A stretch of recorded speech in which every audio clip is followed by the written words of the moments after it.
Hello செல்லங்களா, நான் தான் உங்க சின்ன களிமண் விநாயகர் பேசுறேன். கடையில பெரிய சின்ன சின்ன சிலைகளுக்கு நடுவுல வெயிட் பண்ணிட்டு இருந்தேன். அப்போ ஒரு குட்டி பாப்பா வாளோட அப்பாவோட வந்தா. என்னை பார்த்ததும் அவளுக்கு ரொம்ப பிடிச்சிருச்சு. அவங்க அப்பாட்ட சொல்லி என்னை அவங்க வீட்டுக்கு எடுத்து வந்துட்டா.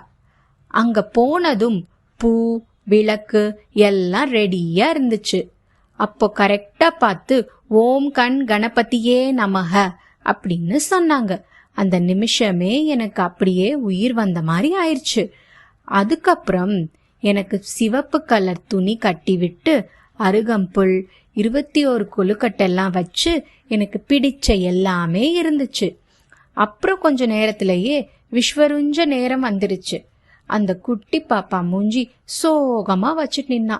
அப்போ நான் அவகிட்ட சொன்னேன், கவலைப்படாத, நான் எங்கேயும் போல, மலை துளியில ஆற்றுக்கு நடுவுல பிரார்த்தனையில இருக்கேன், எப்பவும் நான் உன் கூடயே இருப்பேன், சரியா அப்படின்னு சொல்லிட்டு அங்க இருந்து வந்துட்டா. கணபதி பாப்பா மோரியா. மறுபடியும் அடுத்த வருஷம் உங்களையெல்லாம் பார்க்கிறேன். என்ன உங்களுக்கு பிடிச்சிருந்தா ஒரு லைக் பண்ணிட்டு சப்ஸ்கிரைப் பண்ணுங்க செல்ல குட்டீஸ்.